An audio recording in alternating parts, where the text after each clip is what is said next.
사랑하는 나눔가족 여러분, 반갑습니다. 말씀으로 여는 목요일 아침입니다. 오늘 말씀은 여호와의 사자의 방문으로 시작하지요. 여호와의 사자는 하나님께서 사람을 찾아오시고 직접 접촉하여 말씀하실 때에 나타나는 하나님의 전력입니다. 이는 천사와도 구분이 되고 인간 대언자인 선지자와도 구분이 되는 특별한 존재이죠. 이 존재는 창조주 하나님과 피조물 인간 사이의 간격을 메우면서 인간을 만나서 말씀하시는 중보적인 존재입니다. 그래서 여호와의 사자는 구약에 나타난 그리스도 또는 제2위의 하나님이라고 헨스텐베르그라는 학자는 말합니다. 여호와의 사자가 나타나서 이스라엘에게 말씀하신 것은 하나님이 이스라엘에게 제시하신 이스라엘의 성적표입니다. 이 성적표는 이스라엘 정복 전쟁의 성적표이고 언약 백성의 실천에 대한 언약적 실천에 대한 성적표입니다.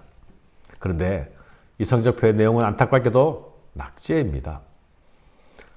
이스라엘의 가나안 정복 전쟁은 하나님의 약속을 믿고 순종으로 믿음으로 하는 믿음의 전쟁, 순종의 전쟁이었죠. 그러나 이 믿음의 전쟁은 이 순종의 전쟁은 상식에 타협할 때부터 무너지기 시작했습니다. 이들이 거둔 승리는 절반의 승리요, 불완전한 승리가 되었습니다. 이들의 정복은 완전한 정복이 아니라 반쪽짜리 정복이 되어버렸죠. 그 이유는 그들의 순종이 절반의 순종이었기 때문입니다. 사사 온니엘은 가장 힘든 전투였던 난공불락의 요새 기럇세벨도 믿음으로 나아가 정복했습니다. 온니엘의 경우는 믿음으로 나아갈 때 무너지지 않는 대적이 없다는 것을 보여주는 것이죠. 하지만 전쟁의 선봉에 섰던 강력한 유다 지파는 철병거를 이유로 골짜기 사람들을 몰아내지 못합니다. 철병거라는 강력한 무기 앞에서 믿음을 슬며시 거두어 드린 것이죠. 므낫세 지파는 쫓아낼 힘이 있을 때조차도 노역을 시키는 것이 더 유익하다고 판단하여서 쫓아내지 않습니다. 이익을 위한 동거를 선택했습니다. 하나님의 명령, 언약적 명령을 한 귀로 흘려 보낸 것입니다. 단 지파의 경우는 더 처절했습니다. 그들이 적극적인 전투 의지를 보이지 않자 오히려 상황이 역전되어서 대적이 전투 의지를 불사릅니다. 쫓겨나가야 할 대적들은 아주 결심하고 작심하고 버팁니다. 상황이 거꾸로 역전되어 버렸습니다. 쫓겨나야 할 대상인 아모리 족속들에게 오히려 단 지파는 쫓김을 당합니다. 그래서 쫓기고 쫓겨서 겨우 산구석으로 몰려서 아주 궁색하고 옹색하게 자리를 잡습니다.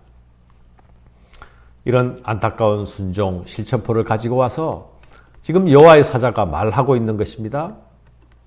내가 너희를 애굽에서 올라오게 했다. 내가 너희를 너희 조상들에게 맹세한 가나안 땅에 들어가게 했다. 또 내가 이르기를 내가 너희와 함께한 언약을 영원히 어기지 아니하리니 너희는 이 땅 주민과 언약을 맺지 말며 그들의 제단을 헐라하였거늘 너희가 내 목소리를 듣지 아니하였으니 어찌하여 그리하였느냐. 하나님이 원하신 것은 완전한 순종이었습니다. 완전한 순종만이 하나님의 뜻을 온전히 드러낼 수 있기 때문이죠. 완전한 순종만이 하나님이 약속하신 복을 온전히 누릴 수 있기 때문입니다. 완전한 순종만이 우상의 땅 가나안에서 하나님 나라를 드러낼 수 있습니다. 그러나 그들은 절반의 순종, 절반의 전투만 했을 뿐입니다. 그들의 편의를 위해서 가나안 주민과 언약을 맺었고 그들의 이익을 위해서 우상의 제단을 헐지 않았습니다. 거기서 누릴 수 있는 안식이란 없었습니다. 절반의 순종으로 보장되는 안식은 없는 것입니다. 사랑하는 여러분, 여기서 우리가 기억해야 할 것이 무엇입니까? 절반의 구원은 결코 구원일 수 없다는 것을 아십니까? 절반의 순종으로 드러낼 수 있는 하나님 나라도 없다는 것을 아십니까? 절반의 승리로 누릴 수 있는 하나님의 나라의 유업도 없습니다. 절반의 제자도로는 절대 예수를 온전히 따를 수가 없습니다. 우리에게 주어진 영적 싸움을 포기하게 될 때에 믿음의 전쟁은 중단되죠. 이때에 세상과의 어색한 동거가 시작됩니다. 이때에 옛사람과 불안한 동행이 시작되는 것입니다. 이 동거인들은 이내 내 안으로 들어와서 주인 행세를 하게 될 것입니다. 내가 순종의 의지를 상실하면 대적은 더 힘을 얻어 우리를 압박할 것입니다. 마침내 간판만 그리스도인, 명함만 제자인 추한 모습으로 전락하게 되겠죠. 우리가 성막 기사에서도 보았듯이 하나님의 뜻이 나타날 수 있는 자리는 오직 순종, 완전한 순종의 자리가 아니었습니까?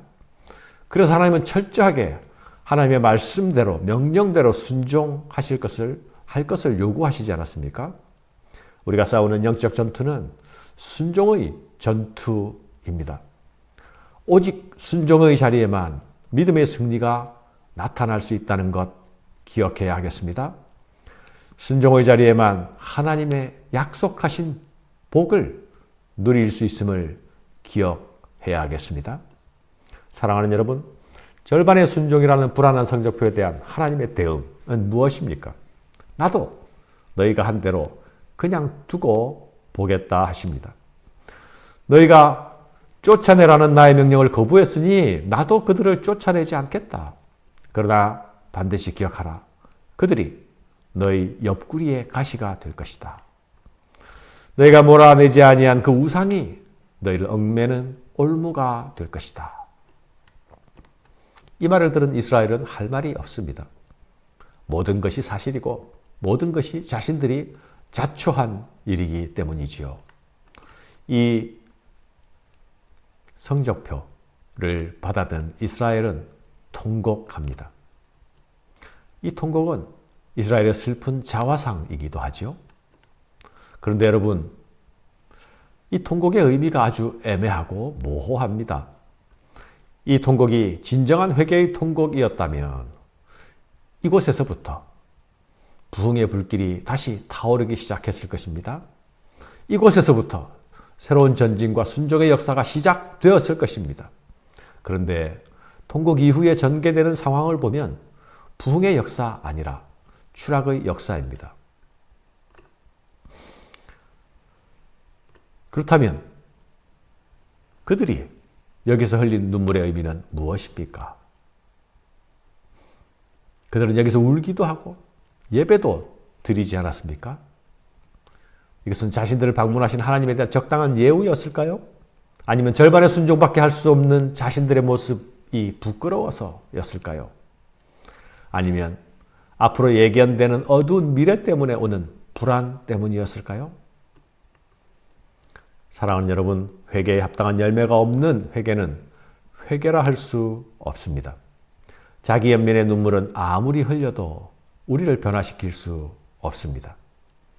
하나님 앞에서 울되 죄를 미워하는 울음이 있어야 합니다. 불순종을 뉘우치는 참회의 눈물이 있어야 합니다. 자기 연민의 눈물은 자기 사랑의 이기적 얼굴일 뿐입니다. 우리 찬송가 544장에 울어도 못하네 라는 찬양이 있습니다. 울어도 못하네, 눈물 많이 흘려도 겁을 없게 못하고 죄를 씻지 못하니 울어도 못하네. 십자가에 달려서 예수 고난 당했네. 나를 구원하시리 예수밖에 없네. 믿으면 되겠네. 주 예수만 믿어서 그 은혜를 힘입고 오직 주께 나가면 영원 삶을 얻네. 십자가에 달려서 예수 고난 당했네. 나를 구원하실리 예수밖에 없네. 사랑하는 여러분, 사사기의 사가는 믿음의 전수에 아주 관심이 많습니다. 순종의 싸움, 믿음의 전투는 오직 믿음이 기반이기 때문이지요. 가나안 땅에서 하나님의 뜻을 이루어 드리는 일, 오직 믿음에 달려 있습니다. 여호수아의 사후에 가나안을 입성한 그 1세대가 죽은 이후에 일어난 세대들은 여호와를 알지 못하였다 말합니다. 하나님이 행하신 큰 일에 대하여서 알지 못하는 세대, 여호와를 알지도 못하고 여호와께서 행하신 일도 알지 못하는 세대, 그 세대에 새 일을 기대할 수 있겠습니까? 새 날을 바라볼 수 있겠습니까? 부흥을 기대할 수 있겠습니까? 앞으로 전개될 어두운 미래를 예고하는 영적 진단입니다. 새 세대는 여호와를 알지 못하였다. 사랑하는 여러분, 오늘 우리는 우리의 다음 세대에게 나의 하나님에 대하여 알려주고 있습니까? 내게 행하신 하나님의 놀라운 일들, 내 자녀들이 알게 하고 있습니까? 나에게 주신 하나님의 은혜가 나의 자녀들에게로 흘러 들어가고 있습니까? 그렇다면 미래가 있을 것입니다. 그렇다면 새날을 기대할 수 있습니다. 감사합니다.